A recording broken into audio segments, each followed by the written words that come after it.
very welcome all to all ladies please Global Working. I am Mar Introini, Global Chair of All Agencies 200 Global Working, and this is one more of our several sessions on different topics on sustainability, gender, equality, and we are adding more relating to what means women empowerment and more, because sustainability, for example, is something that is about all of us.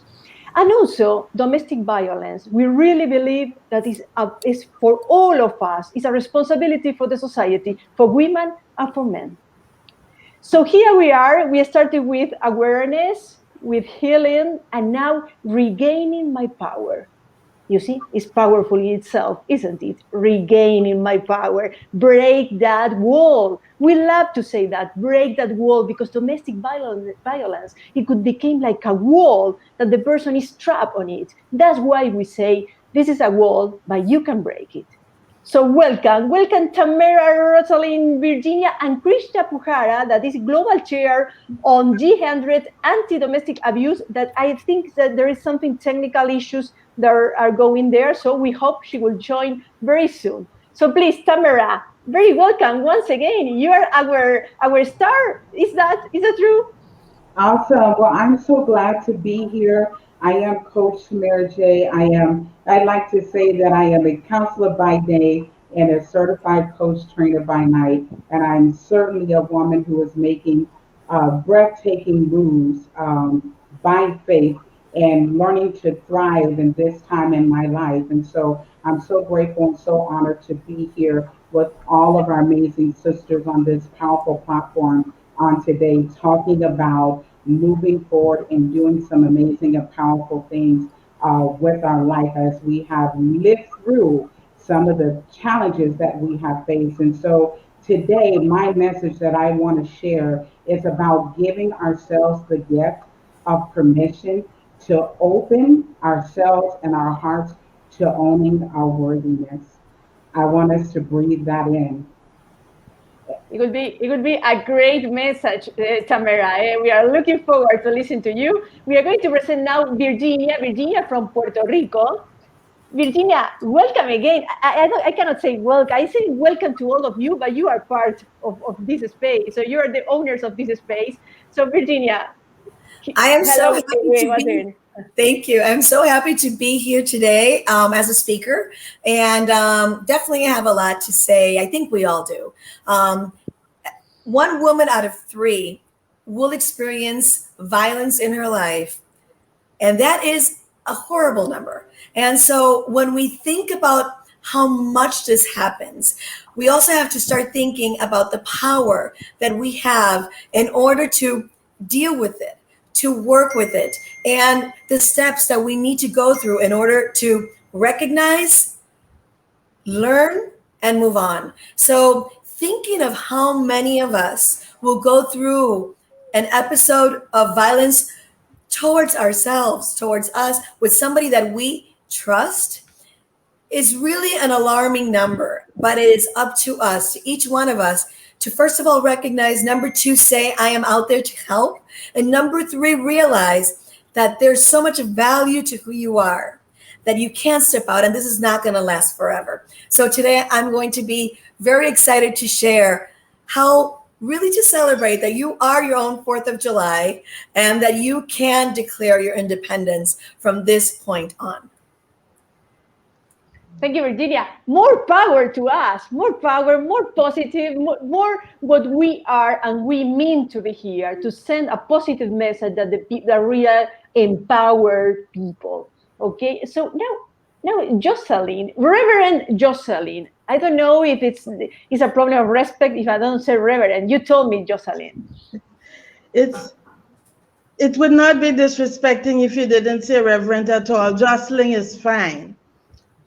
And I'm so happy to be on this platform with all these powerful ladies and with you, my audience, because we are indeed reclaiming our power.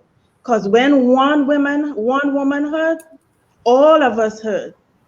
And in fact, the entire family heard and the world heard. So just a little bit about myself. I'm a metaphysical minister as well as a life coach.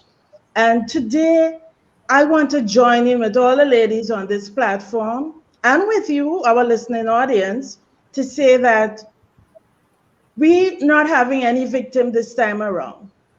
We having survivors. We having empowered women going forth into the world.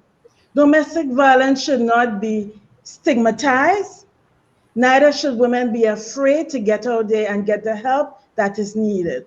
So we standing around you, we forming that support, and we going out there and reclaiming our power because we are empowered women, we are survivors and not victims. And this is the message that I want to share today. You are empowered. You have choices. And there is always something that you can do to come out of a situation that may not be something that you like or can endanger your life. Thank you, Jocelyn. You say something that is for me the key, because the people feel disempowered, but they are empowered to do something. They could do something, even if they don't look that they could do something. And we are going to explore that. Also the role of the society, also the services that it could go, the authorities, and all the internal resources that could start moving forward. Here we have a message from Anita Caprice. Anita Caprice should be here, She should be here because she's our leader speaker, but she just say, "Happy Monday, beautiful ladies." So we forgive her. We forgive her, okay? just only for today. Only for today. Jocelyn, we are going to start with you because you throw this bomb of saying survivors, victimizing situation, aggressors that want that a victim, but even that they are strong enough to be survivors. So please, Jocelyn, go ahead. Okay, great. I want to start off by actually giving a practical example of a young lady that we had that came into our center. Now, I work from an organization which we call My Metaphysical World. And within My Metaphysical World, we have an organization which is Heavenly Host Children Foundation. And in this foundation, we provide a place to empower the entire family. It's holistic. And so coming through this organization, we had a young lady, and she has such a powerful testimony because it was her abuser who actually brought her in for counseling through that center, through our center. And in coming through Heavenly Host and getting that counseling, she began to feel empowered. She began to realize that, I can do better. And so she became a little more assertive.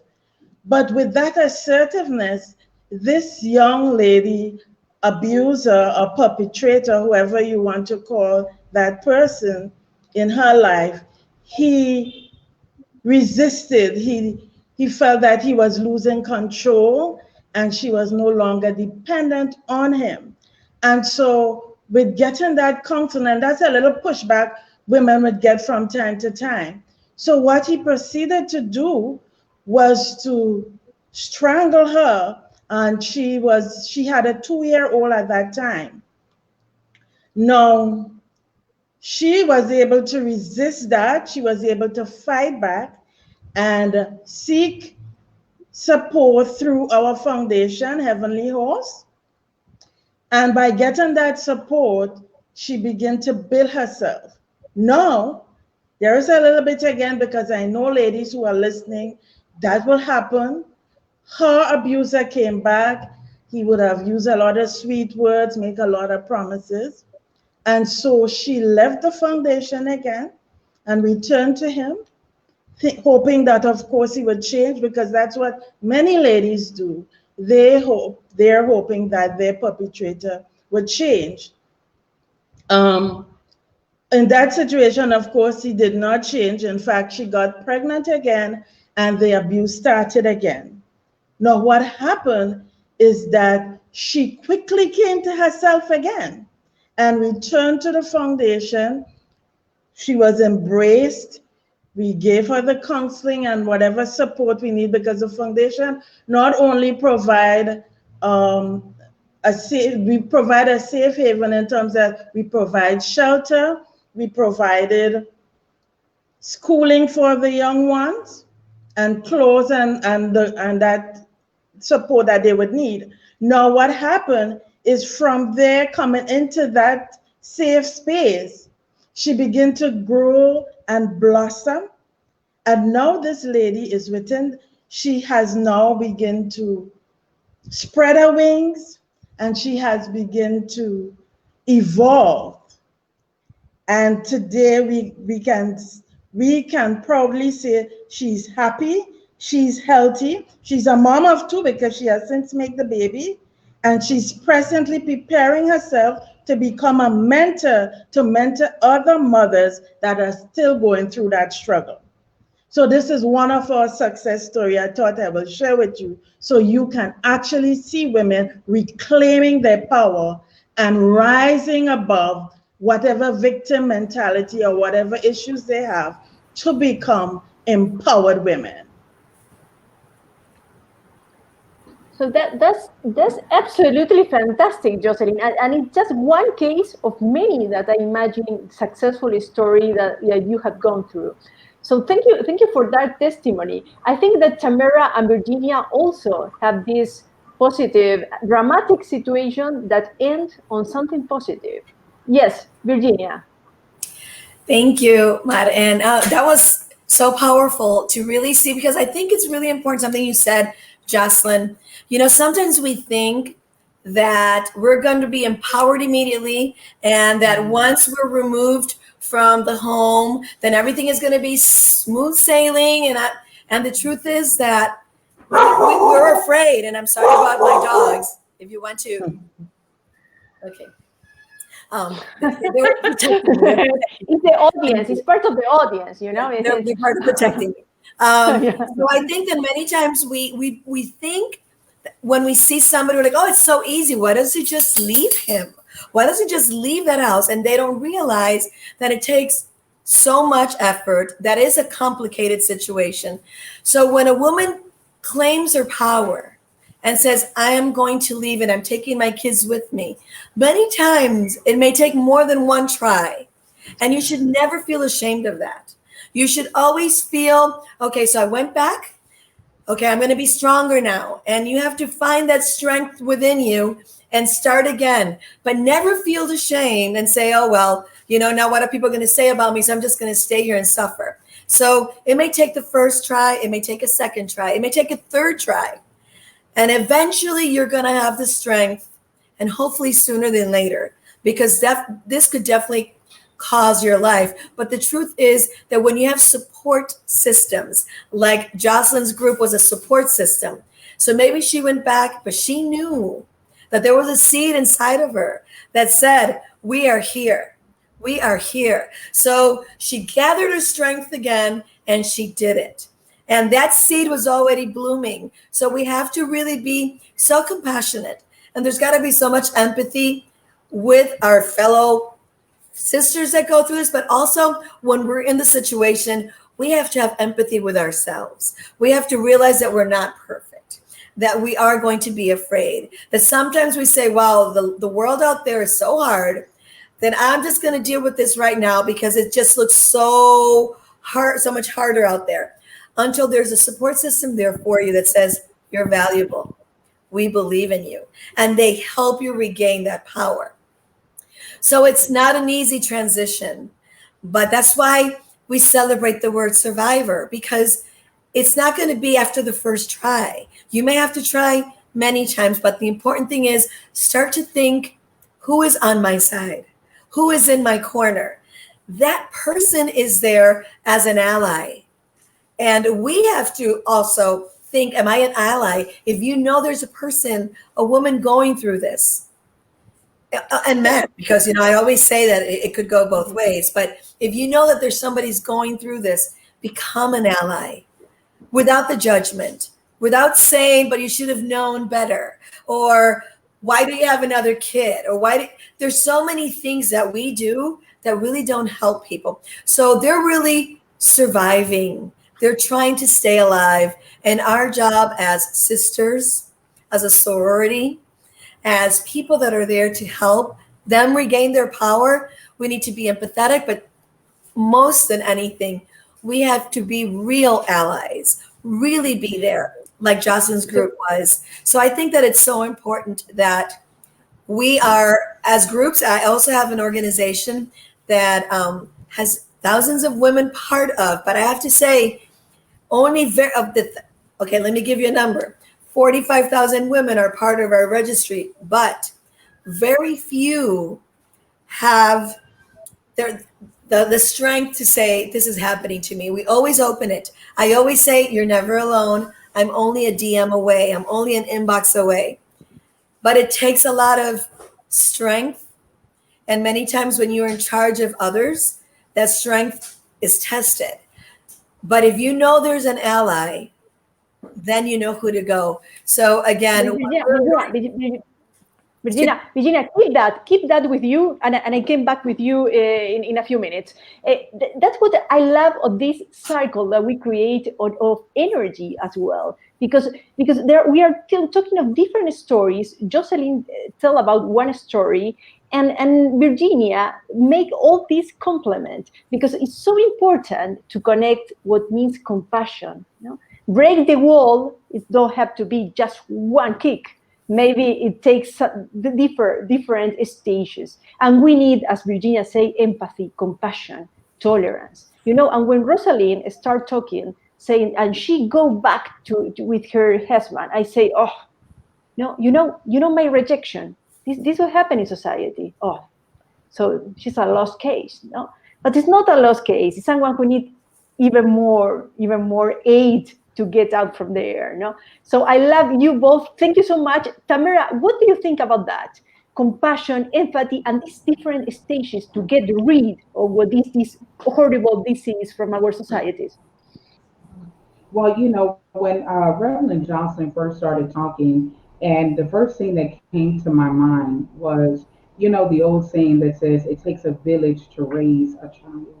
But in this sense, it takes a village to help a woman to stand and to rise. Absolutely. And so this is such a needed conversation. And I'm hoping, my heart's intention is for the community that is listening to us, that we are living in a time where we can no longer afford to avoid, to dismiss, nor to deny, or to close our eyes on what is going on with our sister friend or our sister neighbor and say it is none of my business.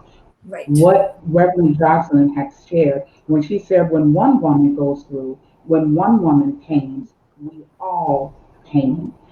And so it's not just happening in the sister's house. It's not just happening in my house. It's happening in our community. And so we have to be able to get to a place of our heart where, as Virginia was saying so beautifully, that that number one, we have to open our hearts, first of all. I am one of those people that I have become to understand and really see why I cringe in the face of judgment and criticism, especially when we look at another woman and we think that we are helping her in those types of situations. But empathy, when we take on the spirit, embody the mind of empathy, if you will. Empathy says, let me step into your shoes. Let me put on your shoes and try to see your life through your eyes. And only when we're able to do that can we then be able to meet another woman with compassion, compassion, compassion, and being able to help a woman or help another sister and by meeting them with compassion is what helps to bring transformation, healing, and rescuing forward. It is not judgment. It is not criticism. It is not fear. It is not trying to belittle or demean a woman and asking, why are you staying? It is meeting with compassion, because compassion is a spring off, is a fruit of love, and love will heal all things. Absolutely. Beautiful, beautiful, Tamara. Yes, Virginia, you want to say something?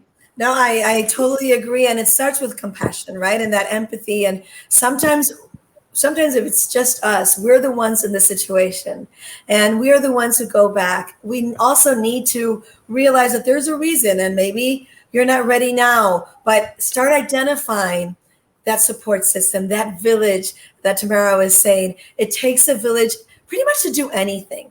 Like, so sometimes we have so much pressure. We put so much pressure on ourselves to do things by myself. And when I say proclaim your independence, it's because you were born on your own. But the beauty of being born on your own is because you come with a contribution for the world, right? But it takes a village to make that contribution come to life. If it's just your contribution for the world and there's no world, then who would benefit from the contribution? So it's really important that we realize where we are in the scheme of things, and we are enablers of people to be able to really live their best life. So when we're thinking of becoming survivors or helping or being an ally for somebody who's going through something like this, and we want them to also move, remember, they're in survivor mode. They're doing whatever they can to live. So that is why the word survivor is so powerful. They're trying to save their lives, maybe the lives of their family. But once they're connected, that village is a lifeline. So that is a lifeline. And I can't say and stress enough how important it is to have that lifeline when you're trying to own your power. And when we talk about empowerment, sometimes we just think it's this, I don't know, fashionable word, but empowerment is the process of growing stronger. And when we grow and we become empowered, is because every day I learn something that makes me a little bit stronger, but I'm in the process. And when we see our sisters, our neighbors, somebody going through this, we need to respect her process and let her know that we're there. We can't judge or criticize her process. Everybody has to understand. Just let her know. In Puerto Rico, there was a campaign not too long ago, maybe a year ago, that said, be nosy. Let them know you're aware. And what that means is if you hear something in your neighbor's house, your sister's house, somebody's house, go ask, knock on the door. Don't say this is not my problem. Knock on the door and ask for a cup of sugar, beans, whatever, rice, whatever it is you want. Let her know I'm listening, or let him know I'm listening. This is really, really important. It can save a life. So this was a campaign that was very, it just became very funny for a lot of people because it be nosy. But the truth is, let people know that we're here. Let them know that what goes on there affects me too, and that we're all part of the village that Tamara talked about. So definitely part of regaining our power is really knowing that there's somebody out there that's helping me in my process of getting stronger. And we can either be the person that's owning her power, or we can be the source that's helping her regain her power. So we just have to be always open and available. And I think most of anything, compassionate. Spot on, Virginia. And you let us enter in a new road that is, and Jocelyn, please, is the society empowering or not? Is a source of empowerment, is helping in this situation or not? There is a whole isolation that these women or men are living. Rosalind, the floor is yours. Okay, great. I love that you asked this question. I just got a little call on my phone, so sorry. Yes, because society, I would say sometimes they are, sometimes they are not. And two words that came up a lot while we were speaking is compassion and empathy.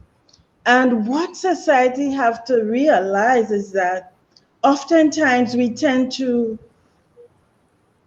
as, we align shame with the survivor. We tend to make them feel guilty for what they're doing. We tend to figure that sometimes we tend to figure, oh, well, yes, she's a woman. I feel it for her, but I don't want to get involved. So you find that part, we still have that stigmatism to women who are going through violent situation. But there are times again we have. So what I want to advocate here is that when you make it your business, you not only make it your business in knowing, but you also make it your business to see how you can positively influence the situation, positively help that woman who are going through. Because oftentimes the things that you are seeing that she probably can do, she's not seeing that. Maybe she's an immigrant who is afraid that if I go seek help, I will be deported. So if you're on the outside, you can let her know, you know what? You might be an immigrant, but you have right. This is a basic human right.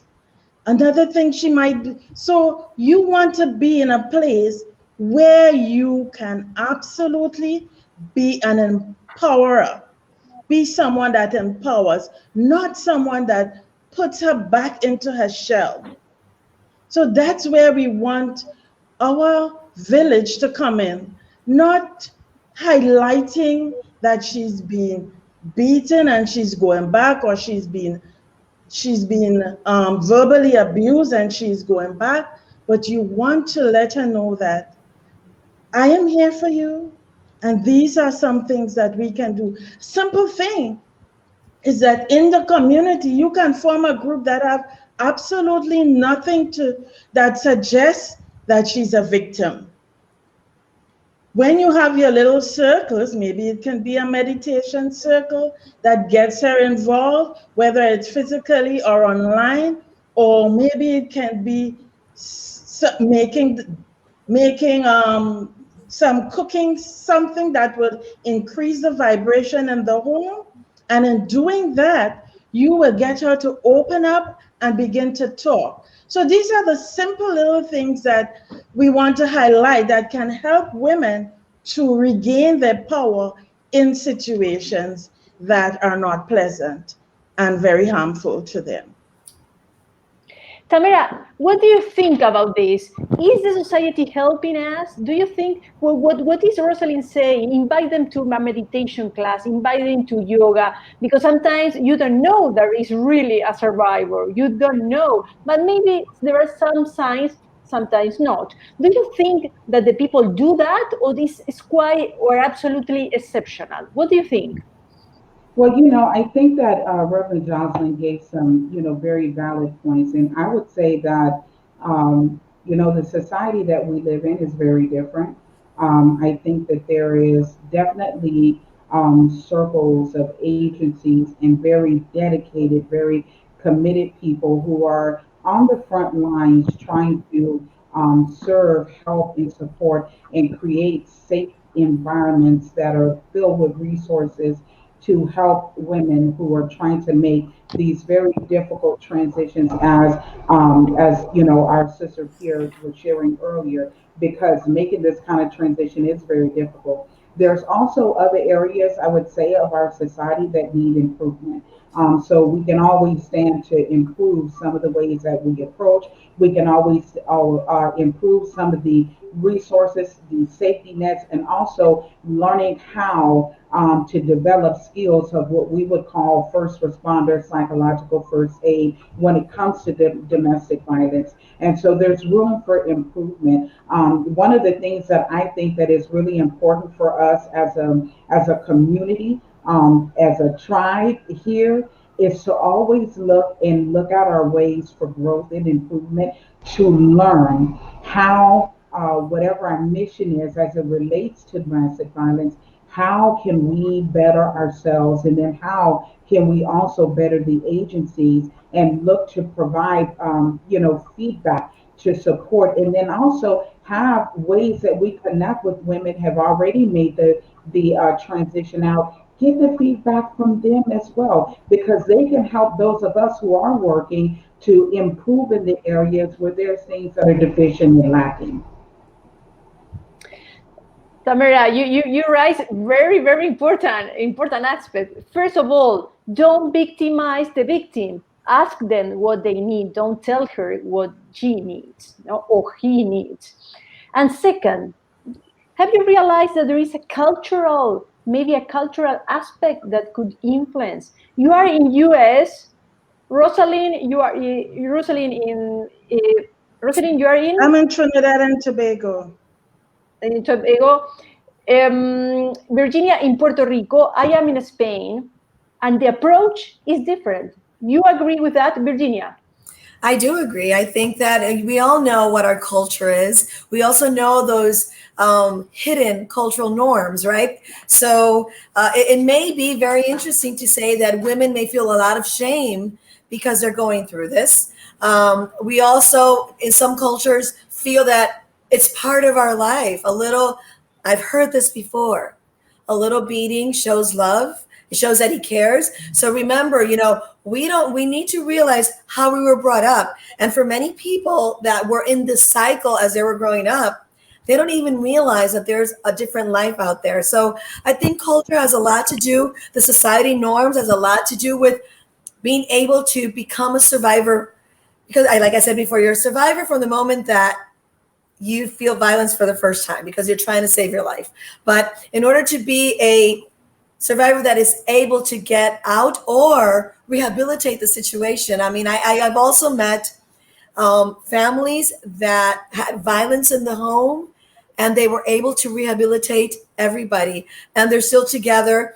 And, these are not the most known stories, but there's some wonderful stories of people that were able to work as a family with it could be their church, with a community group, with friends, and they were able to get the help they needed in order to go ahead. So, it is very sad when we're going through this because sometimes we love our aggressor.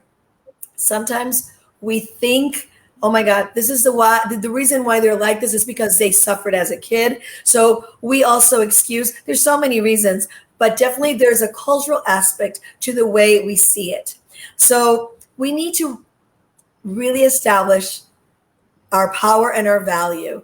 And the moment that you realize that there's value to your life, that there's a contribution that you're here to do, that you have power, but it takes a while, especially if your self-esteem is very, very low. The moment that you are going through that process of empowerment, of getting stronger, those are the tools that you're going to be able to use in order to really be able to ask for the help you need. In the meantime, while you're analyzing what is the help that I actually need, do I want help as in psychological help for me and for the person who's with me and for my family? Do I want spiritual help? Do I want to leave? Do I want to escape? Do I need an escape plan? Are you an ally in that plan? So there's so many things that go into really becoming a successful survivor for yourself. I'm not judging it, for yourself. Whatever your situation is, there's so much. And I think culture and society norms play such an important role. And we have to, many of those, start breaking those because they're just not okay. Just because that's the way it's been done doesn't mean it's the right thing. Just because my mom went through this and my sister did, but I'm still here and I'm protected, doesn't mean that it's okay. But who am I to say what's okay for you?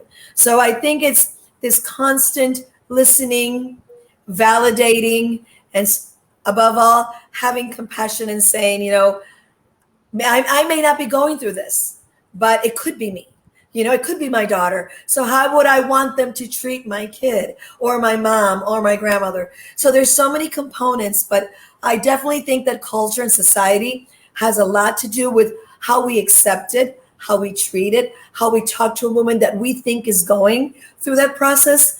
And we have to start just eliminating these barriers and becoming more a chain, a strong link to one another, you know? So I think it's a great question, and one that we need to ponder and realize that the way Spaniards see it is different from the Puerto Ricans see it. But the truth is that nobody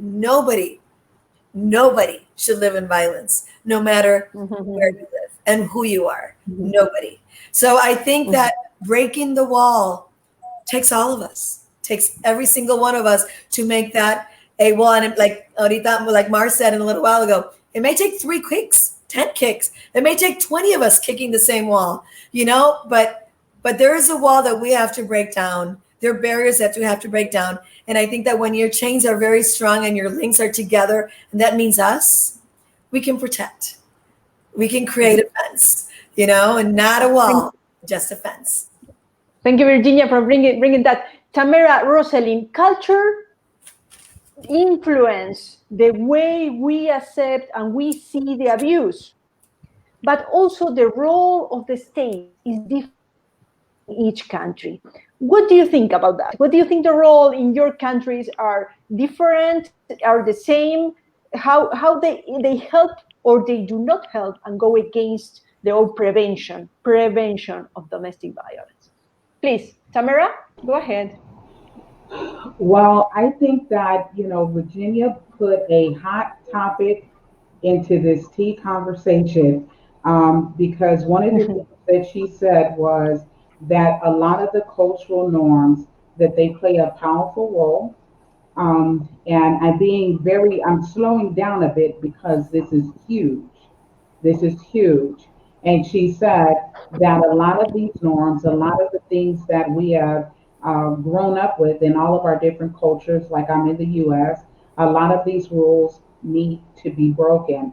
But who are we to say what someone else, we don't get to choose what someone else gets to do. However, we all have our own biases when it comes to how we view domestic violence, and when it comes to whether it's a male or whether it's a woman. And we ourselves can really take a look at that. I really do believe that this conversation is absolutely fabulous, because it's turned into a multicultural conversation, a diverse approach and look and conversation about how those who are looking to take these very powerful, gentle steps to move forward, moving forward from just living in or just surviving, but looking how they can go beyond. But this is that conversation was saying that yes, culture does have a very powerful view, and sometimes it's filled with biases that are not always kind, not always equal. And so, but that's a very hot, that can kind of peel some onions and get some tears flowing here. And so I'll just go down and press pause on that one. But I thank Virginia so much for bringing that to the surface for us in this conversation. Mm-hmm. Thank you, Tamara. Rosalind, go ahead. Tamara raised some excellent point there, but one of the important things we as we talk about culture, because it does affect the law, it does affect how a country would operate. But for instance, in terms of enforcing some of the laws that one country may have implemented, you would find that because of the culture, for instance, the police may tend to not want to enforce that particular law. So these are things that we really have to look long and hard at. But in terms of government and country, I think across the board, we're looking at things like education, educating our women in terms of educating them as to how they can have their own small business, how they can gain meaningful employment and so on, because one of the major issues some women fail to take action and realize that they do have power is they are concerned about their economic sustainability How would I feed my children? How would I live for myself? So that's one of the things our government can look at more and more, and they have, educating people and empowering women in that aspect. Another one is they can look at, again, it is in term of education, but also providing circles where women and the entire family can learn parenting skills.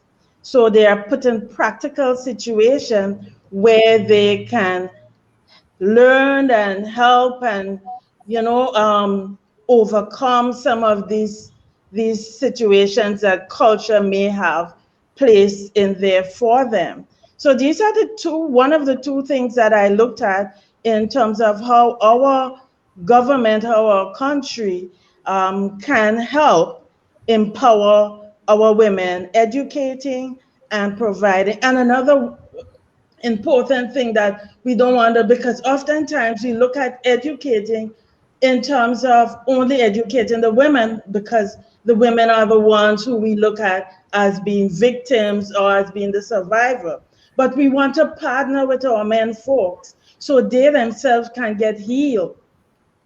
So you're looking at programs that our country can implement where you have the victim, I don't like to say victim, where the survivor is on one hand, and you have the person, the perpetrator, where they are both looked at and they are both empowered in different ways, where the perpetrator get healing and where the survivor become more empowered and she can reclaim her power, or he we're talking women violence, so she can reclaim her power. Okay. Absolutely. Jocelyn, you see, educating and the role of the state supporting them. So there are two aspects that have to be together.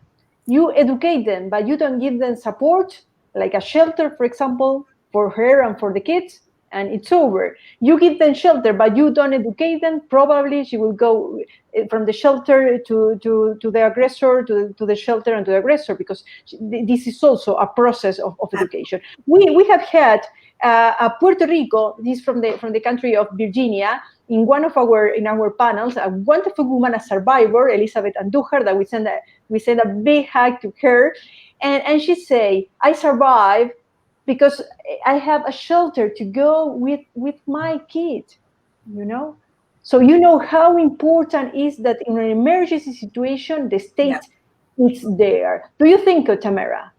And then I go to Virginia. I wanted to say something. Sorry. Go ahead. Yeah. Tamara. I'm sorry, Mark. Can you say it again? It kind of bleeped out. Yes. If what do you think? Let's go to Virginia, and then we go back to you. Virginia, go ahead. Okay, I was saying that there's something very important. The shelter is a key, but the shelter has to have a plan also, because, for example, in Puerto Rico, our shelters, you can only be there for 3 months.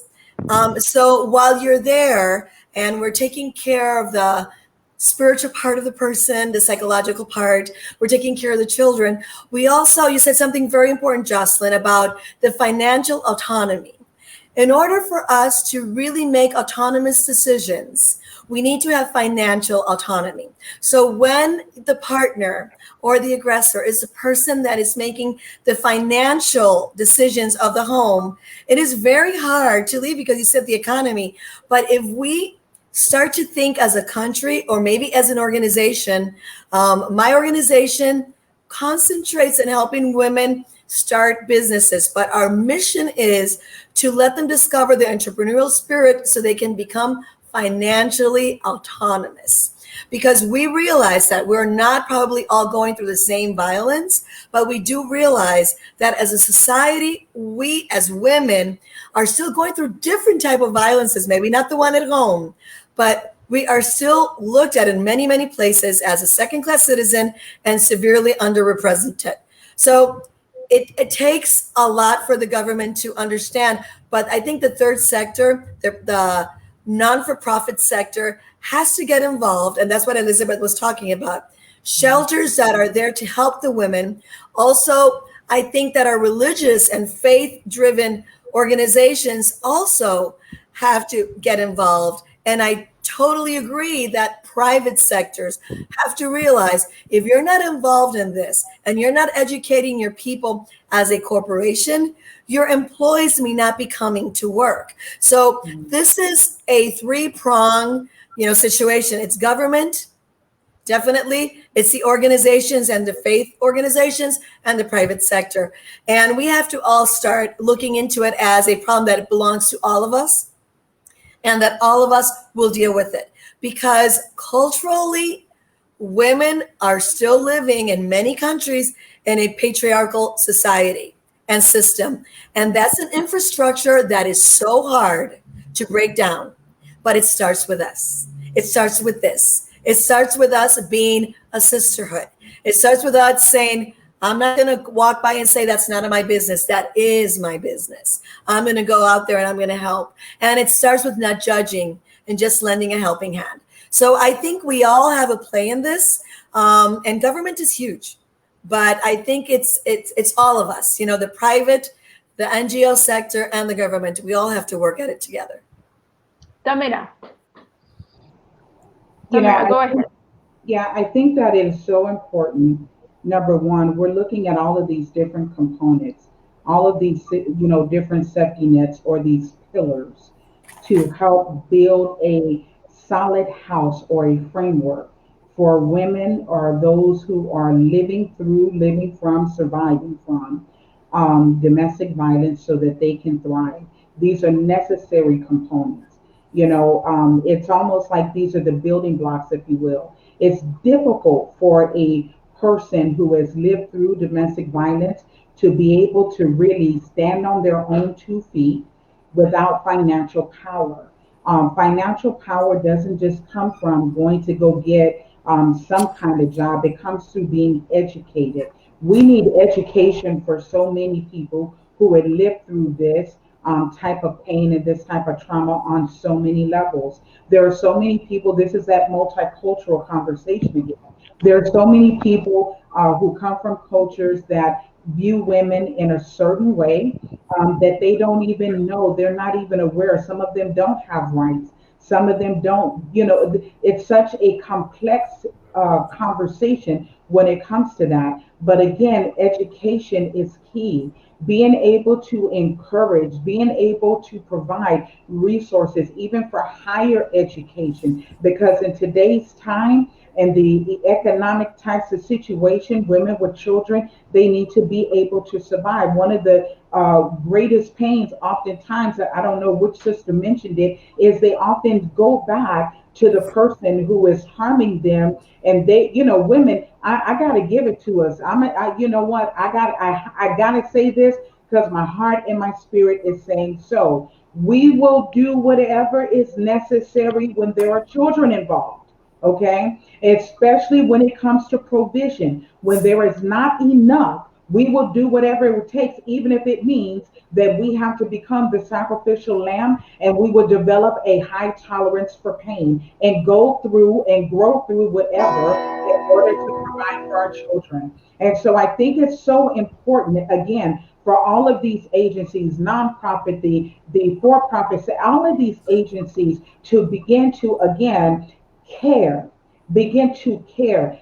We've got to come out of this numbing state that we've been in, which means that we've got to shift our gears and get out of autopilot and begin to recognize the impact. Begin to recognize that it's not just this sister's home and this sister's family. It is happening to all of us, right?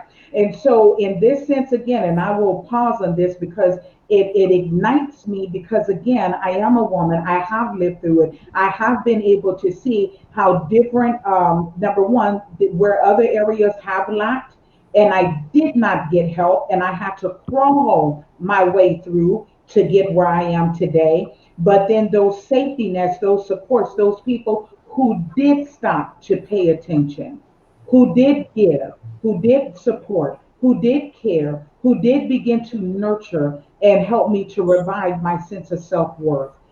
These are the things that are critical in order to helping a woman to, again, stand in her power, stand in her presence, to begin not only her life, but herself again. she breaks the wall, Tamara, isn't it? It's possible. That's your message. You break the wall because it's possible, isn't it? That is our message. And that is what we need. We need the society also getting involved. And this space is what we are doing it to contribute to our society, creating this environment of complicity on this kind of situations. So paint a no on your hand and send it to us. Please, all of you, prepare your pen. You know that we do that.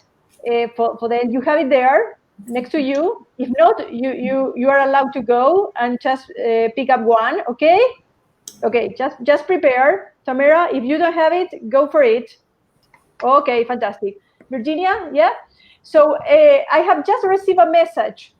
Krishna is going through an emergency. She will not join us, unfortunately. We hope she will do it next time. It's really a pity because she is the global chair on anti-domestic abuse, so she will give us a line of what we could do from All Ladies League. That was so important, and so you know the sense of what we are doing in today.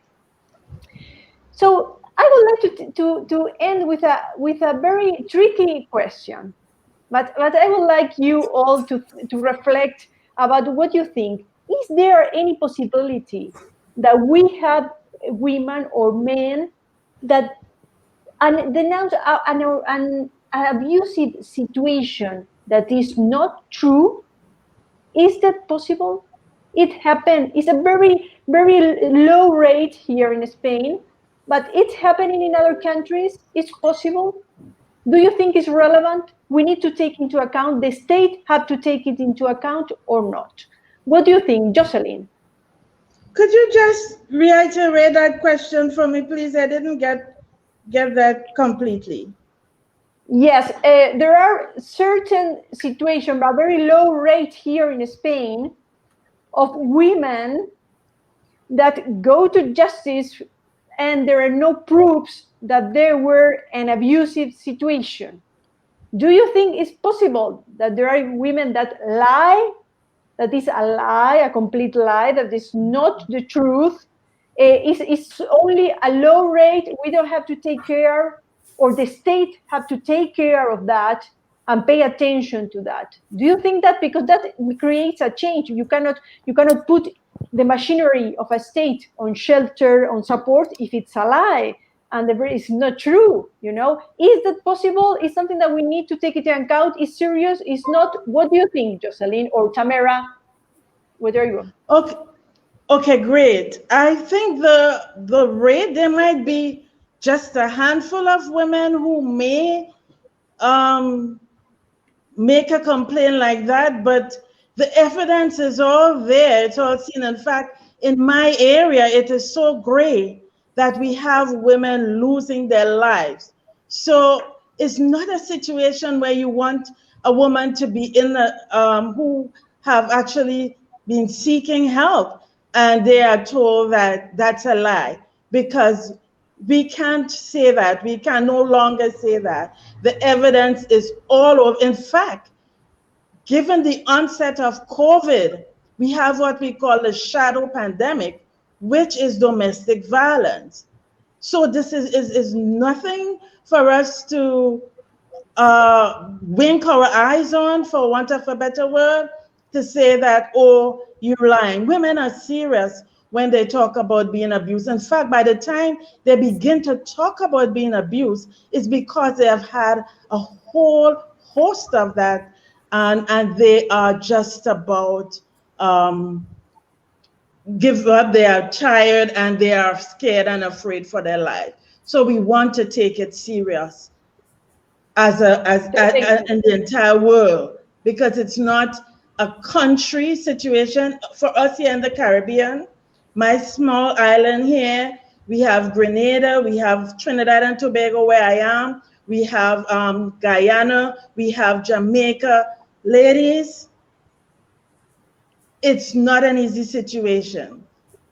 In fact, in my homeland, Grenada, 100% of the violence against women is directly related to this domestic violence. And so it's not a situation where I'm here in Trinidad, we have countless women losing their life. We have been marching as a country against it.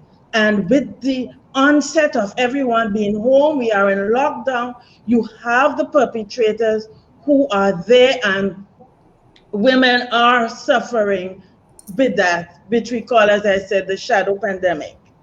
So, Absolutely, Jocelyn. So the conclusion is you don't know cases that they were not truth, that is nothing that is relevant. In Puerto Rico, Virginia, is it possible that happened? Is it relevant to say that is the truth or is not the truth, if there are proofs, if there are not?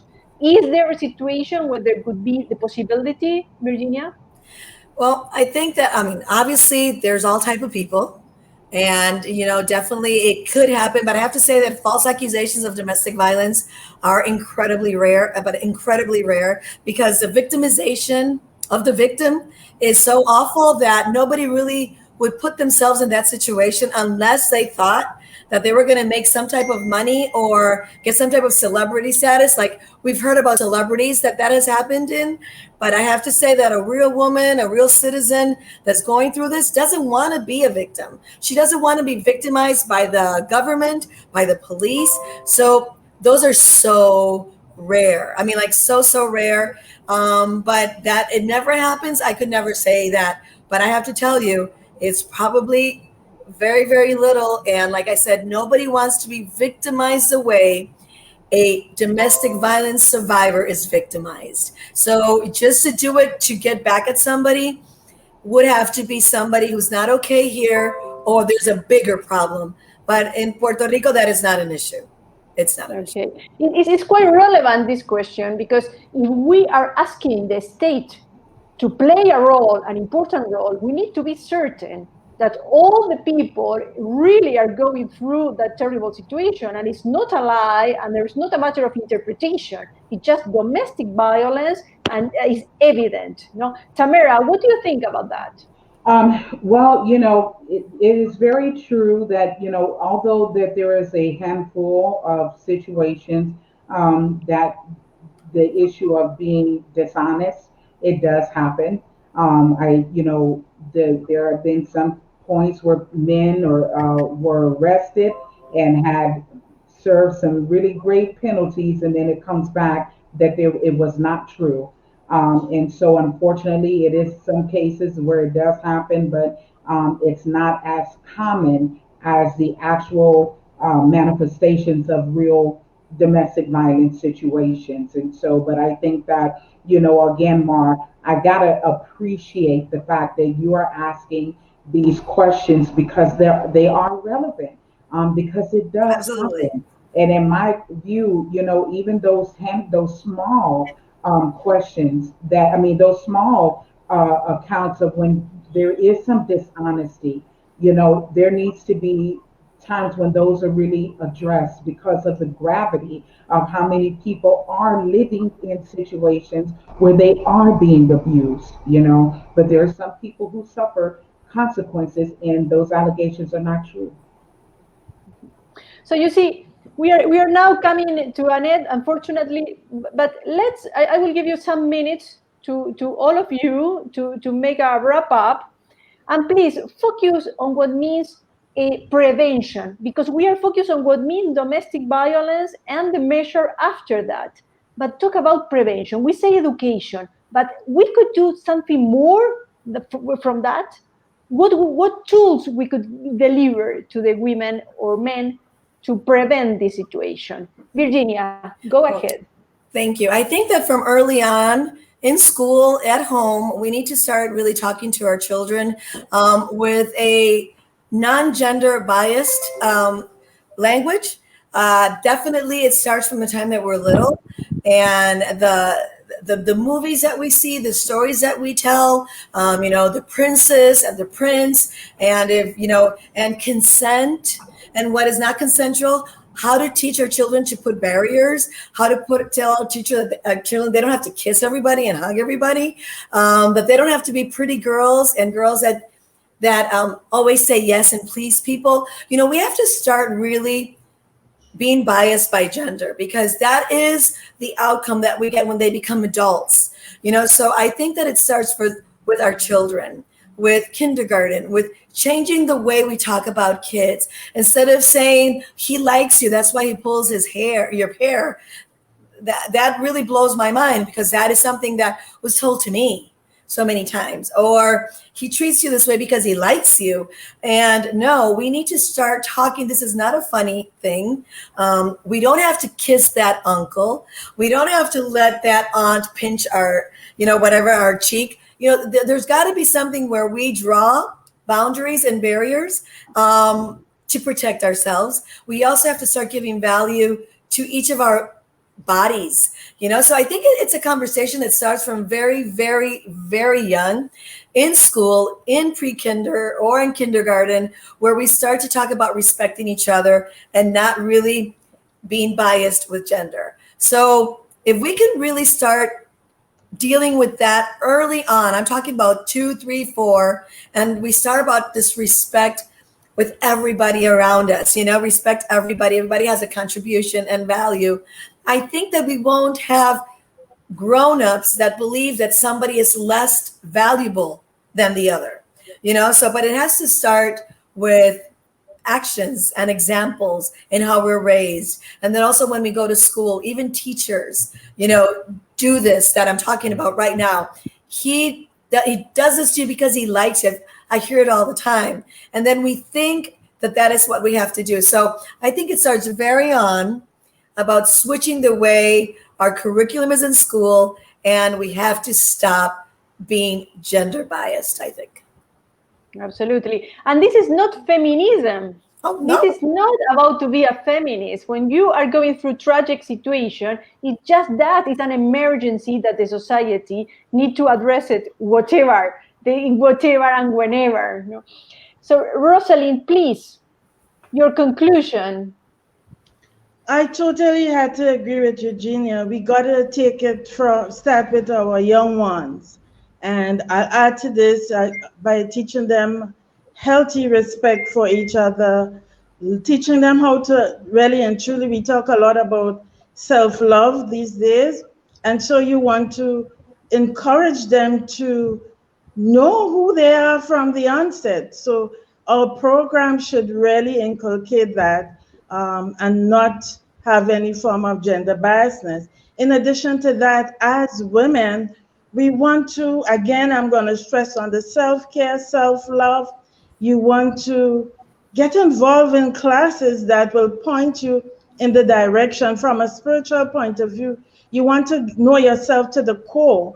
And so you would be able from the onset to recognize and identify a relationship that may be potentially harmful to you, and avoid putting yourself in situations that would encourage the violence. One of the other things we want to do, of course, we can never, in terms of prevention, we can never leave out education, again, on the aspect of helping folks to manage their anger. So helping folks to have effective communication skills, helping our male especially, because they are the ones sometimes in my culture where they have that inability to express their emotions effectively. So we want to make it an issue where we allow everyone to be able to express themselves effectively. We want to be able to not be judgmental of individuals as they express themselves. And of course, we want to encourage healthy conflict resolution. So these are some of the things I look at in regards to how we can help preventing domestic violence in our society.